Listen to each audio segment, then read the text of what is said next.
ये इंटरव्यू सिर्फ तालीमी और मालूमाती मकसद के लिए पेश किया गया है। मीडिया स्टार वर्ल्ड किसी भी हिंसा, नफरत या तासुब की हिमायत नहीं करता। यहाँ पेश किए गए ख्यालात मेहमान के अपने हैं। चैनल उनसे ज़रूरी नहीं कि इत्तेफाक रखे। हेलो, नमस्कार, आदाब, सत श्री अकाल और अस्सलाम वालेकुम। मैं हूं मोहम्मद अहमद काज़मी, लेकर आया हूं आपका पसंदीदा कार्यक्रम आपके रूबरू। मीडिया स्टार वर्ल्ड लगातार आपको दुनिया भर की खबरें और कुछ जानकार लोगों से मुलाकातें करा रहा है ताकि आप सही नैरेटिव पर रहें और सही खबरें, सही तज्जिए आप तक पहुंचते रहें। ऐसे जमाने में जब प्रोपेगेंडा करना बाकायदा मीडिया का मशगला हो और दुनिया भर के नैरेटिव को बनाना नहीं बल्कि बिगाड़ने का काम मीडिया करता हो, तो ऐसे वक्त में सही खबरों का पहुंचाने की कोशिश हम कर रहे हैं। हमें उम्मीद है कि आपको हमारा काम अच्छा लग रहा है, इसीलिए आप हमारा चैनल देख भी रहे हैं। आज एक बहुत ही अहम इशू पर बात करनी है, वो ये कि डोनाल्ड ट्रंप जो मुसलसल ईरान को धमकियां देते रहे और ईरान के न्यूक्लियर इंस्टॉलेशंस पर अभी कुछ महीने पहले ही अभी हमला भी किया। अब उन्होंने अपनी सरकार को, अपने लोगों को हुक्म दे दिया है कि परमाणु हथियारों का टेस्ट करो, नहीं तो चीन और रूस हमारे बराबर और हमसे आगे निकल जाएंगे। उन्होंने ये भी कहा कि हमारे पास दुनिया में सबसे ज्यादा परमाणु हथियार हैं, यानी दुनिया की तबाही का इंतजाम उनके पास है। आज हम बात कर रहे हैं बहुत ही जाने माने साइंसदान, उर्दू शायर, सोशल एक्टिविस्ट गौहर रजा साहब से। उन्होंने कई फिल्में की हैं और डॉक्यूमेंट्री फिल्में की हैं, जिसमें वाकईन बहुत सी चीजें सीखने को भी मिलता है और जो चीजें छुपाई जाती हैं उसको जाहिर करने का भी एक तरह से काम होता है। डॉक्यूमेंट्री फिल्मों में वो एंटरटेनमेंट फिल्में जो होती हैं उससे जरा अलग होती हैं। गौहर रजा साहब से इस बार काफी अरसे के बाद बात हो रही है और चूंकि मामला न्यूक्लियर का है, इसलिए साइंसदान ज्यादा बेहतर अंदाज में हमें बता सकता है, समझा सकता है। गौहर रजा साहब, वेलकम है आपका। मीडिया स्टार वर्ल्ड को आपने वक्त दिया, उसके लिए बहुत बहुत शुक्रिया। आप ये बताइए कि आखिर इस न्यूक्लियर हथियारों के टेस्ट का जो हुक्म दिया, जो रीजंस दिए, क्या आपको उसके बाद दुनिया कुछ महफूज नजर आ रही है? क्या आपको दुनिया का फ्यूचर कुछ सही रास्ते पर जाता हुआ नजर आ रहा है? क्या कुछ है? काजमी साहब, ये जो बहस है उसमें मुझे बुलाने के लिए शुक्रिया, और ये बहुत इस वक्त की अहम बहस है। उसकी वजह ये है कि सेकेंड वर्ल्ड वॉर के बाद और उसके दौरान एक बहुत बड़ा बदलाव आया मैनहट्टन प्रोजेक्ट की वजह से, जहां पहले बॉम्ब बनाए गए और टेस्ट किए गए, और फिर वो उन बमों का इस्तेमाल, दो का इस्तेमाल हुआ हिरोशिमा और नागासाकी के ऊपर। उसके बाद एक लंबी होड़ लग गई न्यूक्लियर आर्म्स बनाने की, और दुनिया परेशान थी। एक तरफ लोग बहुत तेजी के साथ दुनिया में उठ रहे थे न्यूक्लियर बॉम्ब्स के खिलाफ, न्यूक्लियर टेस्ट्स के खिलाफ, और दूसरी तरफ हुकूमतें थीं, खासतौर से अमेरिकन हुकूमत थी, जो लगातार बम पे बम बनाने पे उतारू थी, और इसके खिलाफ दुनिया भर में बहुत तेजी के साथ प्रोटेस्ट बढ़ते जा रहे थे। हुआ यह है कि जो बम थे उसमें कुछ चीजें हमें समझनी होंगी इससे पहले कि इस पर बहस की जा सके, जिनमें एक बहस तो ये चल ही रही है दुनिया भर में कि ट्रंप साहब जो हैं वो सारी बखिया उधेड़ने पे तुले हुए हैं। कब क्या बोल रहे हैं, कैसे बोल रहे हैं, क्या तमीज में है, क्या सिविलाइज्ड है, क्या अनसिविलाइज्ड लैंग्वेज है, इसके ऊपर तो चल ही रहा है। और लोग ज्यादातर समझते हैं, और मेरा भी यही ख्याल है, कि बहुत अनसिविलाइज्ड आदमी है खुद, बजाते खुद ट्रंप। पर ये एक चलन सा बन गया है कि मुल्कों के जो नेता हैं वो अनसिविलाइज्ड लैंग्वेज का इस्तेमाल करें और कभी भी कुछ भी बक दें। तो उनके ऊपर भरोसा करना बड़ा मुश्किल हो गया है। जितनी कल से अब तक मैंने वो देखी हैं रिपोर्टिंग्स, उसमें ये बात भी उठाई गई है, और ये बात खुद यूएस में भी कुछ लोगों ने, चुने हुए लोगों ने कहा है इस बात को कि पता नहीं ट्रंप क्या चाहते हैं, और ये सही कह रहे हैं, वो सीरियस हैं कि नॉन सीरियस हैं, कुछ बात नहीं खुलती। तो इन सारी चीजों को देखते हुए कुछ चीजों पे नजर डालनी पड़ेगी हिस्ट्री के ऊपर हमको। जैसे जब ये होड़ बहुत बढ़ गई और खतरा बहुत बढ़ गया इस बात का कि दुनिया की तबाही की तरफ ले जा रहा है न्यूक्लियर टेस्ट और न्यूक्लियर आर्म्स दोनों, तब फिर मुल्कों ने मिल करके ये फैसला लिया कि एक कुछ प्रतिबंध लगाया जाए, कुछ कुछ रोक लगाई जाए और नॉन प्रोलिफरेशन ट्रीटी साइन करने की बात शुरू हुई। उसमें यह था कि 67 से पहले, 1967 से पहले जिन मुल्कों ने, यानी 5 मुल्क थे, चीन था, रूस था, सोवियत यूनियन था, फ्रांस था, यूके था और यूएसए था। ये 5 मुल्क जो 67 से पहले हथियार बना चुके थे, इनके अलावा बाकी सारे मुमालिक ये फैसला लें मिल करके एक ट्रीटी के तहत कि हम अब न्यूक्लियर टेस्ट का प्रोलिफरेशन नहीं करेंगे। इसमें जो ट्रीटी थी, इसमें 3 चीजें बहुत अहम थी।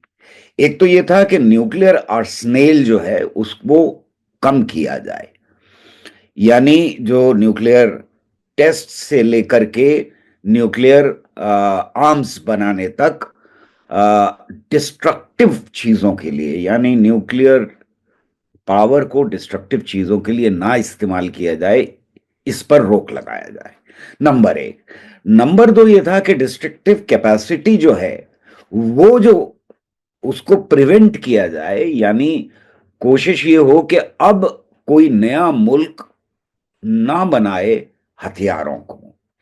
और आखिरी चीज बहुत इंपॉर्टेंट थी इस ट्रीटी की, और वो ये थी कि हम दुनिया को लेकर के, जिन्होंने ट्रीटी साइन की है, दुनिया को हम डिसआर्मामेंट की तरफ, यानी जो न्यूक्लियर आर्म्स बन चुके हैं उनको खत्म करने की तरफ हम कदम बढ़ाएंगे।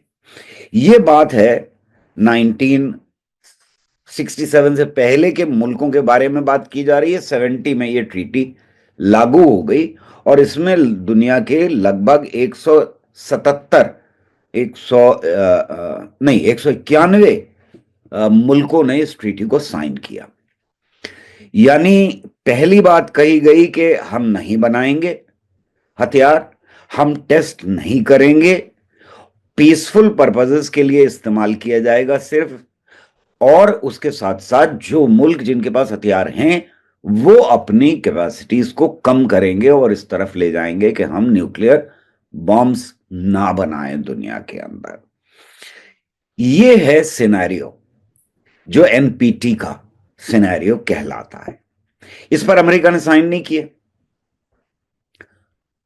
यानी ये कि हमारी दादागिरी चलती रहेगी लगातार। अब कोल्ड जो वॉर थी, जिसे कोल्ड वॉर कहा जाता है, क्यों कोल्ड वॉर कहा जाता है पता नहीं, लेकिन यहां एक अहम रोल यूएसएसआर ने अदा किया। अहम रोल यह था कि वो लगातार ये कह रहे थे कि हमें, यूएसएसआर की पोजीशन हमेशा से ये रही कि हमें कम करने चाहिए दुनिया भर में न्यूक्लियर आर्सेनल। हालांकि उनके पास थे, न्यूक्लियर बॉम्ब्स बनाए थे और दूसरे नंबर पे सबसे ज्यादा थे दुनिया में। हालांकि कोई कंपैरिजन नहीं है जितने अमेरिका के पास है उसका किसी और मुल्क के साथ। उसके बावजूद यूएसएसआर इस बात के ऊपर बार बार जोर दे रहा था कि हम कम से कम करेंगे, और इस ट्रीटी के, एनपीटी ट्रीटी के लागू होने में बहुत बड़ा रोल अदा किया, क्योंकि उनकी ऑफिशियल पोजीशन मीरू मीर की थी, पीस बी ऑन अर्थ, यानी जंगों के खिलाफ यह ऑफिशियल पोजीशन थी वहां की। इसलिए वो इसकी तरफ लगातार जोर देते रहते थे और कदम बढ़ाते रहते थे। हम सोवियत यूनियन के गिरने के सानहे को भूल जाते हैं, सोवियत यूनियन ने कितना इंसानियत को दिया है ये भूल जाते हैं, और कितनी कोशिशें की हैं सोवियत यूनियन ने, क्योंकि जाहिर है कि सोवियत यूनियन टूट गया और उसके खिलाफ जो दुश्मन हैं वो सारे के सारे उस प्रोपेगेंडे में लग गए कि सोवियत यूनियन कितना खतरनाक था। बहरहाल वो अलग बहस है। लेकिन सोवियत यूनियन से जब ये कहा अमेरिका ने कि स्टार वॉर्स के गेम में एंटर हों, तो सोवियत यूनियन ने ये धमकी दी कि हम स्टार वॉर्स के खिलाफ हैं। यानी लिमिटेड लेवल के ऊपर जंग लड़ने का प्रपोजल अमेरिका की तरफ से आया था कि ये देख लें कि जंग अगर लिमिटेड तरीके से लड़ी जाएगी न्यूक्लियर, तो उसके क्या नताइज होंगे, क्या परिणाम होंगे। और यूएसएसआर ने इसके खिलाफ धमकी दी थी कि अगर एक भी न्यूक्लियर मिसाइल चलाया गया या बॉम्ब चलाया गया, तो फिर हम इसे पूरी तरह से खुलेआम जंग की चेतावनी समझेंगे।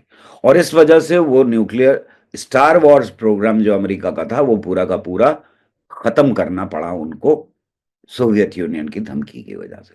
तो सोवियत यूनियन एक दीवार की तरह से था। अब अगर मैं कहूं कि ये जो साहब हैं ट्रंप, ये अगर हिरन जाति के होते तो 12 सिंगा होते, हर एक को सींग भोंकते फेंक रहे हैं जहां इनको मौका मिलता है, और बेहद बदतमीजी से पेश आते हैं। ये सोचना कि उनका ये बयान जो है वो बेवकूफी का, ऐसे ही पागलपन में दिया हुआ बयान है जो कई लोग कह रहे हैं, मैं नहीं समझता कि ऐसा है। मैं ये समझता हूं कि अमेरिका को उन लोगों ने जिन्होंने ट्रंप को जिताया है, जिसमें आर्मामेंट इंडस्ट्री शामिल है, वो जाहिर है कि अब दुनिया के बाजार को दूसरी तरह से देखना और बांटना चाहते हैं। यानी जो धमकियां सेकेंड वर्ल्ड वॉर के बाद दे रहे थे, ये दुनिया भर को, उन धमकियों के खिलाफ दुनिया खड़ी हो रही थी और सोवियत यूनियन मौजूद था। और बहुत सारी ऐसी ट्रीटीज हुई जो अब इन्हें लग रहा है कि इनके पैरों की बेड़ी बन गई, जिसमें से एक सीटीबीटी थी। सीटीबीटी जो थी, compulsive nuclear test ban treaty, ये 1996 में लागू हो चुकी थी। इससे पहले तक अमेरिका ने 2000 से ज्यादा टेस्ट कर लिए थे।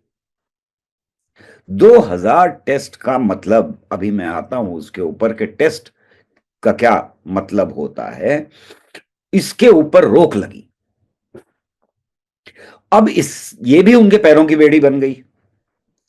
तो एनपीटी पैरों की बेड़ी है, ये पैरों की बेड़ी है, ह्यूमन राइट्स पैरों की बेड़ी हैं, जो ट्रीटियां की गई हैं यूनाइटेड नेशंस में, वो पैरों की बेड़ी हैं। उनको तोड़ने की कोशिश है।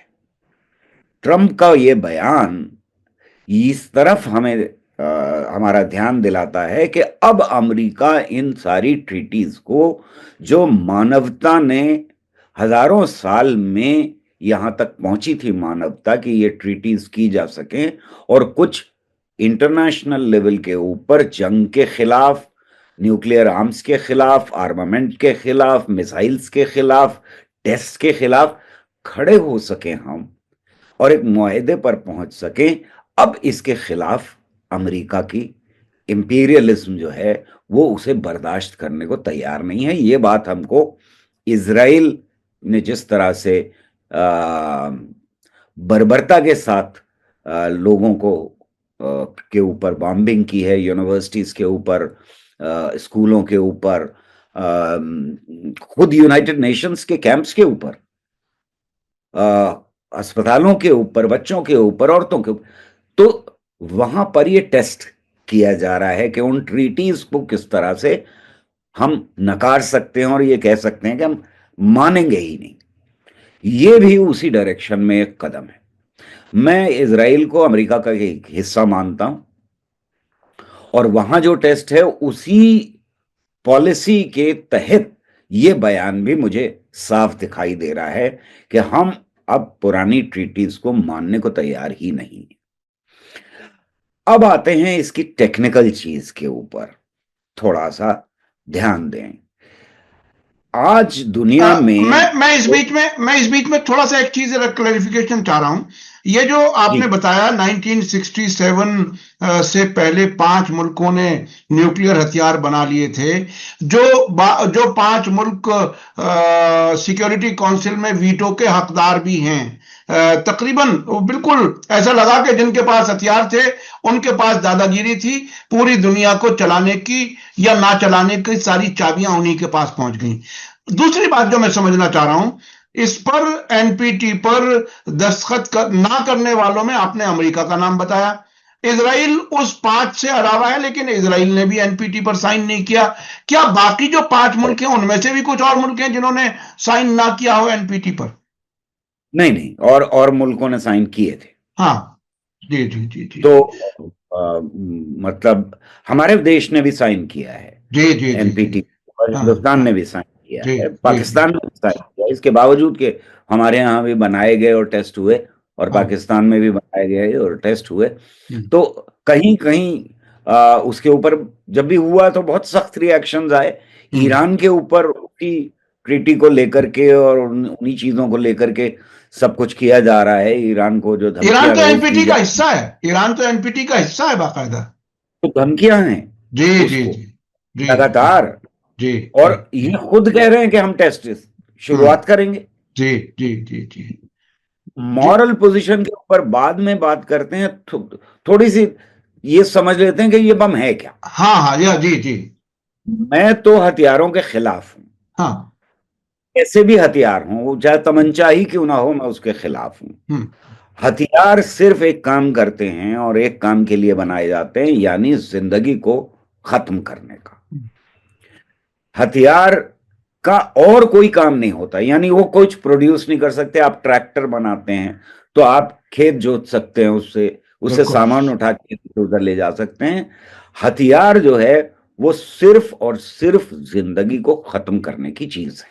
बिल्कुल वो प्रोडक्शन में या डेवलपमेंट में कभी भी कुछ इस्तेमाल नहीं की जा सकती, वो सिर्फ मारने के लिए इस्तेमाल की जा सकती है, पहली बात।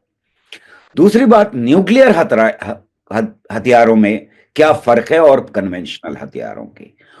हमें समझना चाहिए कि न्यूक्लियर हथियार कन्वेंशनल हथियारों के मुकाबले में जो सीमाएं होती हैं हम्म उनको नहीं मारते। हम्म इसकी मिसाल मैं दे देता हूं कि आज तक जो बॉम्ब गिराए गए हिरोशिमा और नागासाकी पे, वो ऐसे जनरेशन्स पैदा कर रही हैं जो बीमारी ग्रस्त हैं। हम्म यानी नस्ल दर नस्ल ऐसे हम्म बच्चे पैदा हो रहे हैं जो बीमारियों से बचपन से ही हम्म उनको बीमारियां लगी हुई होती हैं। जिसका मतलब यह है कि सेकेंड वर्ल्ड वॉर दुनिया के लिए तो रुक गई, हम्म पर इन नस्लों के लिए नहीं रुकी।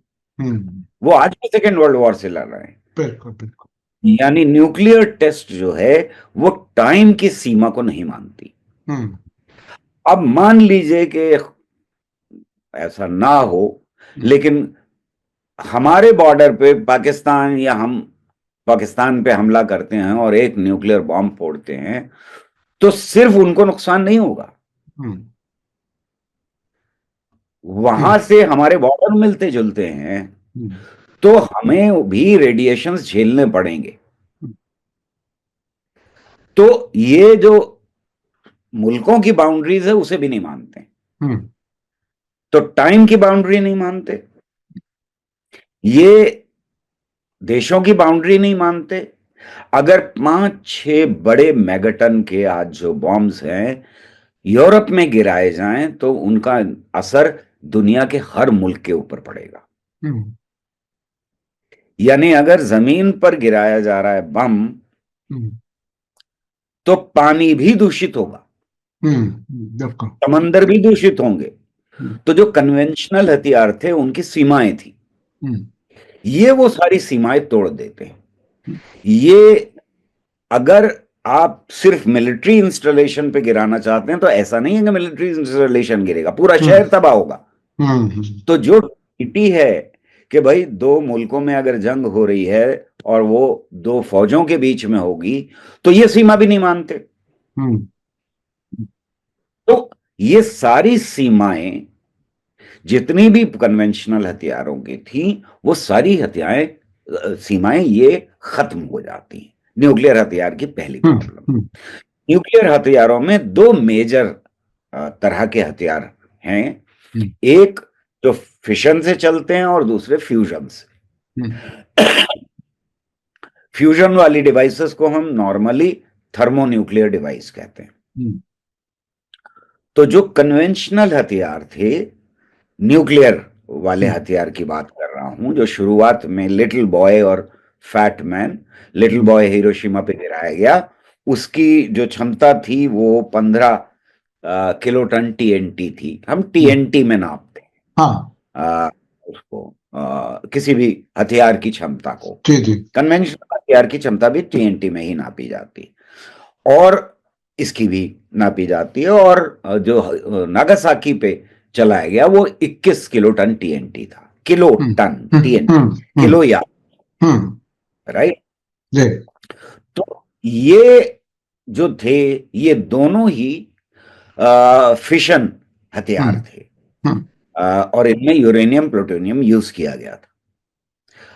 अब जो हथियार बने हैं वो कहीं ज्यादा खतरनाक हैं, जो थर्मोन्यूक्लियर डिवाइसेस हैं, जिनका टेस्ट हमने हिंदुस्तान में भी किया था और पाकिस्तान ने 15 दिन बाद उसी का ही टेस्ट कर दिया। तो वहां भी थर्मोन्यूक्लियर डिवाइस बनाई गई। थर्मोन्यूक्लियर डिवाइस और इनमें क्या फर्क है? ये बहुत भारी होते हैं, यानी अगर आप 15 किलो टन या 21 किलो टन का बनाएंगे तो ये बहुत बड़े होंगे, भारी होंगे, और इनका गिराना थोड़ा सा मुश्किल है। कैरियर भी इनके लिए अलग तरह का चाहिए। थर्मोन्यूक्लियर डिवाइस में जो क्षमता के हिसाब से अगर देखें उसका वजन, तो वो बहुत छोटे होते हैं। यानी एक अगर थर्मोन्यूक्लियर डिवाइस है तो उसका एक छोटी थर्मोन्यूक्लियर डिवाइस जो 270 किलोग्राम की होगी, वो हिरोशिमा नागासाकी पे गिराए हुए बमों के मुकाबले में कहीं ज्यादा बड़ी घातक होगी, कई गुना ज्यादा घातक होगी। तो ये कहीं ज्यादा घातक है। तीसरी तरह के, जिनको हम न्यूट्रॉन बॉम्ब कहते हैं, वो न्यूट्रॉन बॉम्ब बहुत छोटे हैं, और वो एक नई तरह के बम है। इन दोनों बमों से बिल्कुल फर्क, वो बहुत छोटे होने की वजह से उनमें गर्मी बहुत कम निकलती, पर बाकी तरह की लहरें जो बहुत घातक हैं जिंदगी के लिए वो निकलती हैं। यानी प्रॉपर्टी तो बच जाएगी, आप शिफ्ट समझ रहे हैं कि प्रॉपर्टी सारी बचा लो, जिंदगी सारी खत्म कर दो। तो ये जो अमेरिका ने तैयार किए बम सबसे पहले, जिनको हम न्यूट्रॉन बॉम्ब कहते हैं, इनमें गर्मी की और जो ब्लास्ट की वेव हैं ये बहुत कम है। हम अगर वहां की हिरोशिमा की देखें फोटोग्राफ्स, तो हमें दिखाई देता है कि पूरा का पूरा शहर तबाह हो गया, सारी इमारतें गिर गई, जल गई, तबाह हो गई, लोग भी मर गए। ये बम जो हैं, इनकी खासियत यह है कि इनमें ब्लास्ट कम होगा, इनमें जो गर्मी निकलेगी, आग निकलेगी, वो बहुत कम होगी, लेकिन वो घातक किरणें जो जिंदगी के लिए को खत्म करने वाली हैं वो बहुत ज्यादा होंगी। तो उस इलाके की जहां ये इस्तेमाल किए जाएं, वहां की जिंदगी पूरी खत्म हो जाएगी। आप वहां की दौलत के ऊपर जाकर के बाद में कब्जा कर सकते हैं। तो ये है ऑब्जेक्टिव अमेरिकन इंपीरियलिज्म का। अब आते हैं हम इस बात के ऊपर कि 33 साल तक तो दुनिया के प्रेशर में अमेरिका ने, क्योंकि ये सीटीबीटी साइन हुई थी, तो टेस्ट नहीं किए। क्यों नहीं किए? क्यों था प्रेशर के टेस्ट बंद करो? 2000 टेस्ट जो किए गए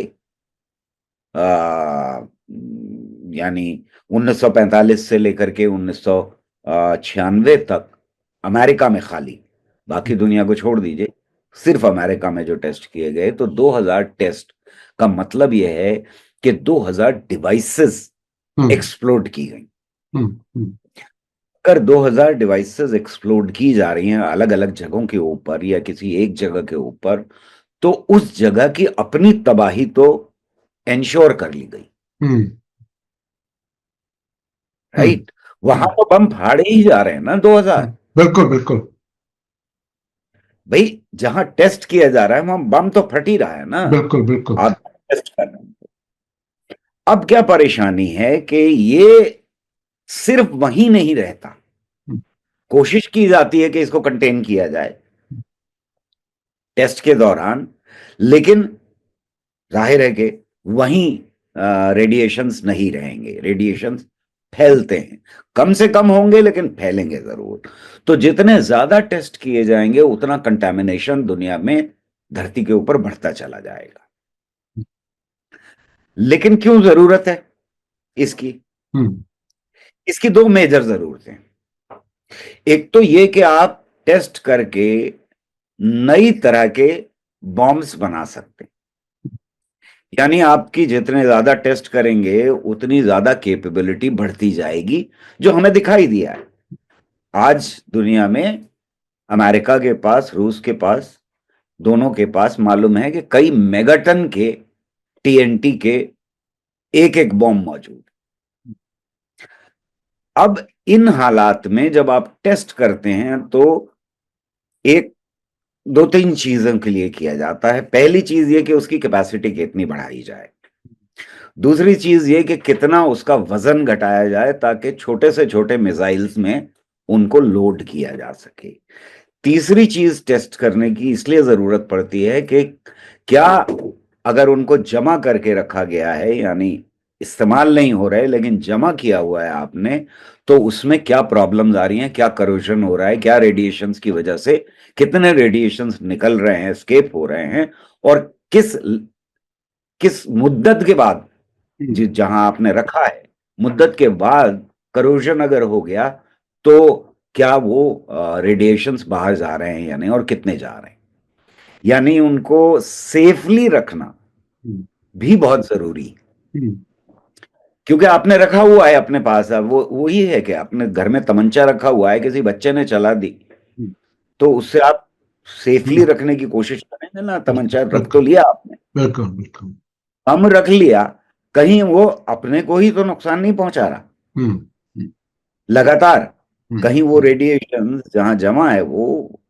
तो लगातार ये टेस्ट जरूरी हो जाते हैं। अगर आपने दुनिया को धमकी देनी है आपको, तब भी जरूरत है इनकी। खुद क्षमता अपनी बढ़ानी है, तब भी जरूरत है इनकी, और सेफ्टी के लिए भी जरूरत है इनकी। तो हमें, यानी आम आदमी को, और वो मुल्क जो इस दुनिया में अमन चैन शांति चाहते हैं, उनके सामने और कोई चारा ही नहीं है कि वो पूरी तरह से बॉम्ब्स के खिलाफ हों, अपने मुल्क में हो तब भी और दूसरे किसी मुल्क में हो तब भी। अगर हम इस तरफ कदम नहीं बढ़ाते जिस तरफ कदम बढ़ा रही थी दुनिया सोवियत यूनियन के और मुल्कों के प्रेशर में, तो फिर उसमें दुनिया खतरे में ही रहेगी।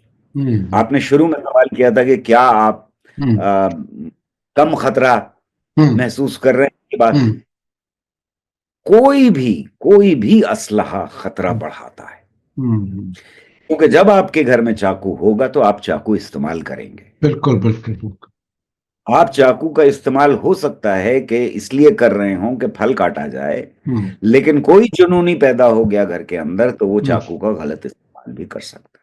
बिल्कुल बिल्कुल तो गौरव साहब, मैं आपको यहाँ थोड़ा सा रोक रहा हूं इसलिए कि हमारे पास वक्त कम रह गया है, और आपने तकनीकी उसके नुकसान, उसकी बैकग्राउंड, सीटीबीटी, एनपीटी सब का जिक्र किया। अब इसमें दो एक पहलू हैं मेरे ख्याल से जिस पे थोड़ा सा जो वक्त बचा है उस पर बात हो जाए। एक तो ये कि गाजा को रिवियरा बना देंगे, उससे आपकी बात कनेक्ट कर रही है कि लोगों को हम खत्म कर देंगे और प्रॉपर्टी हमारी बच जाए। वो रियल एस्टेट की तरह से उसकी गिनती हो रही है, उसकी तैयारी का एक हिस्सा हो सकता है। दूसरा ये कि जो हथियार बनाने वाली कंपनियां हैं, जिनको आमतौर पर ज़ायनिस्ट लॉबी, इजरायली लॉबी भी कहा जाता है अमेरिका में, जो वहां की सरकारें चलाती हैं। मुझे तो एक बार मैंने स्टोरी कहीं इन्वेस्टिगेटिव पढ़ी थी कि जब कोई नया प्रेसिडेंट बनता है तो उसे एक खास किस्म के डॉक्यूमेंट पर दस्तखत करने होते हैं कि इजराइल कुछ भी कर ले, हम उसके खिलाफ आवाज नहीं उठाएंगे। तो वो जो हथियार बनाने वाली लॉबी है, क्या वो सिर्फ और सिर्फ पैसा कमाने के लिए पूरी दुनिया को तबाह करना चाहती है, या वो एक चीन वाला भी एक मॉडल है, रूस वाला भी मॉडल है? चीन के बारे में कहा जाता है कि वो तरक्की और इंडस्ट्री के जरिए दुनिया में अपना असर बढ़ाता है, और अमेरिका तबाही के जरिए अपनी गुंडागर्दी जमाता है। अब इस वक्त उसके सियासी मकासद कैसे कैसे क्या, हालांकि कुछ चीजें मैंने बताई, लेकिन आप इसे कैसे देख रहे हैं? इससे पहले कि मैं इसका जवाब दूं, एक स्टेटिस्टिक्स और दे दूं जो हमारे लिए बहुत जरूरी है, हाँ, जरा और वो मुख्तसर ये है करेंगे। हाँ। कि दुनिया में आज जो न्यूक्लियर आर्सेनल है उसमें हम में से हर एक के ऊपर, यानी पैदा होने वाले बच्चे से लेकर के मरने वाले तक के ऊपर 177 से लेकर के 180 टीएनटी हम्म। तक का बोझ है। हम्म। इतना न्यूक्लियर आर्सेनल हमने बना लिया है कि हम में से हर एक के हिस्से में 177 से 180 के लेवल का टीएनटी हमारे हिस्से में आता है। ये किया है अमेरिका की इस होड़ ने, जिसकी आप बात कर रहे हैं। यानी आप तकरीबन बिल्कुल, जैसे जैसे पर कैपिटा इनकम बताई जाती है, वो पर कैपिटा आप बता रहे हैं। जी। मैं पर कैपिटा ही बता रहा हूं। जी। पर कैपिटा हमारे कंधों के ऊपर, हमें पता हो या ना पता हो, 180 के करीब टीएनटी का बोझ इस दुनिया में अमेरिकन नॉबी ने लाद दिया है सेकेंड वर्ल्ड वॉर। जी। ये खतरा बहुत बड़ा खतरा है, और इसके पीछे अमेरिकन कॉरपोरेट सेक्टर, जो आर्म्स इंडस्ट्री का है, वो इसके पीछे इसकी पुष्टपनाही कर रहा है। और आप बिल्कुल सही कह रहे हैं। किसी का अभी एक कमेंट मैंने कल ही पढ़ा, अमेरिकन सेनेटर है उसका, कि अमेरिका को ज्यादा ऑक्युपाई कर रखा है इजराइल ने बनिस्बत फिलिस्तीन के। फिलिस्तीन is not fully occupied, but America is fully occupied by. तो हालात बड़े अजीब से हैं। मैं इसको मतलब जोक की तरह से ले रहा हूं। बेसिकली अमेरिका की पुष्टपनाही में इजराइल पनप रहा है। जहां तक सवाल है, यूएसएसआर ने मीर मीर का नारा दिया। चाइना जो है वो बात नहीं करता जंग की।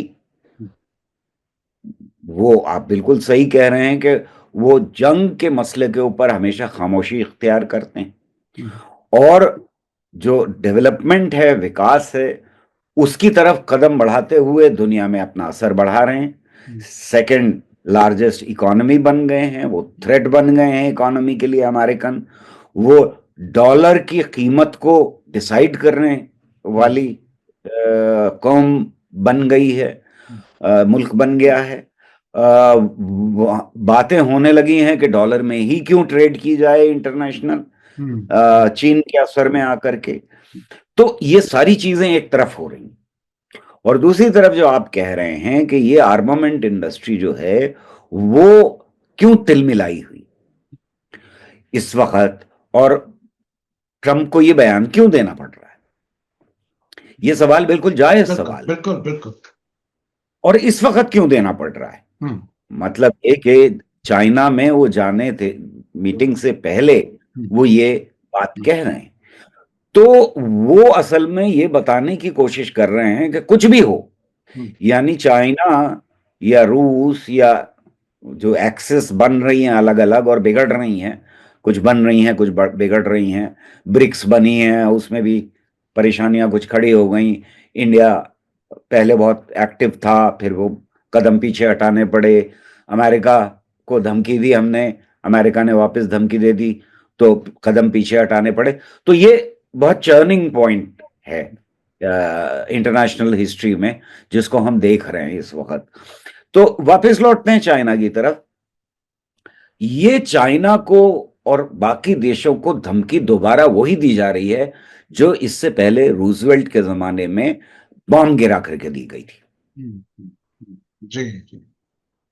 कि इकोनॉमी तो छोड़ो, तुम इकोनॉमी की बात करोगे तो ठीक है, चाइना आगे बढ़ रहा है तेजी से और मुल्क आगे बढ़ रहे हैं, डॉलर डामाडोल हो रहा है, लेकिन हमारे पास बम मौजूद हैं और सबसे ज्यादा बम मौजूद हैं। दूसरे वाले हिस्से के ऊपर तो बहुत बात हो रही है कि टेस्ट की उन्होंने इजाजत दे दी है, लेकिन पहले वाले हिस्से पे नहीं हो रही है। ये बताने की उनका जो सोशल मीडिया पोस्ट है उसमें पहला सेंटेंस यही है कि हमारे पास सबसे ज्यादा है न्यूक्लियर वेपन्स। जी। तो इस पे गौर करना बहुत जरूरी है कि ये कहने की क्या जरूरत पड़ रही है उनको। जी जी जी।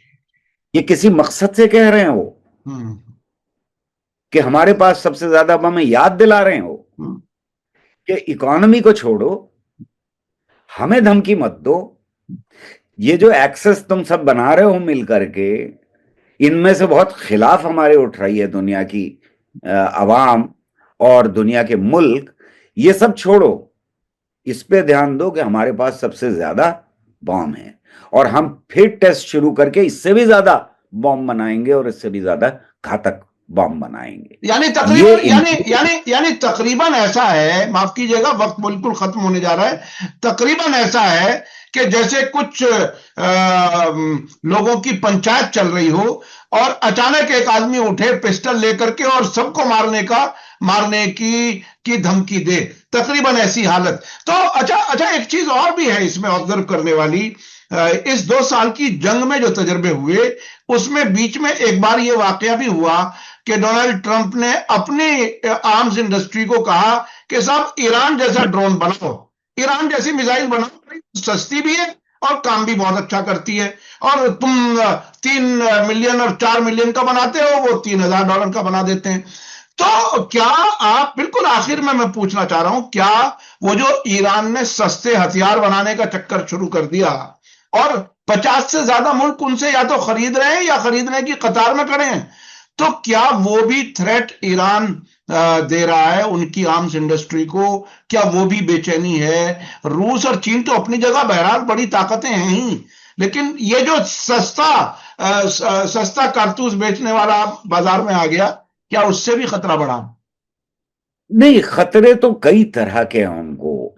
देखिए, खतरे तो उनको सबसे बड़ा जो खतरा है, जिस तरह से इस बार पूरी दुनिया के अवाम और मुल्क फिलिस्तीन के साथ खड़े हो गए। जी जी बिल्कुल बिल्कुल बिल्कुल। उससे बड़ी तब्दीली हुई है। माफ कीजिएगा, हमारे पास वक्त खत्म हो रहा है, वो इसकी कॉल की थोड़ी सी लिमिट होती है, इसलिए मैं इसी के साथ अपने दर्शकों से कहना चाहूंगा कि नतीजा आप निकालें। बहुत ही गहराई से गौहर रजा साहब ने बातें की हैं। आज का वीडियो आपको कैसा लगा कमेंट्स में जरूर लिखें और ज्यादा से ज्यादा लोगों तक शेयर करें। इसी के साथ मुझे दीजिए इजाजत। धन्यवाद, शुक्रिया। जय भारत, जय हिंद। हमारे चैनल मीडिया स्टार वर्ल्ड को सब्सक्राइब कीजिए और बेल आइकॉन दबाइए ताकि हमारी हर नई वीडियो का नोटिफिकेशन आपको सीधे मिलता रहे। अगर आपको हमारी खबरें पसंद आती हैं तो उन्हें अपने व्हाट्सएप, इंस्टाग्राम, फेसबुक और ट्विटर अकाउंट्स पर शेयर करना ना भूलिए ताकि और लोग भी हकीकत से वाकिफ हो सकें।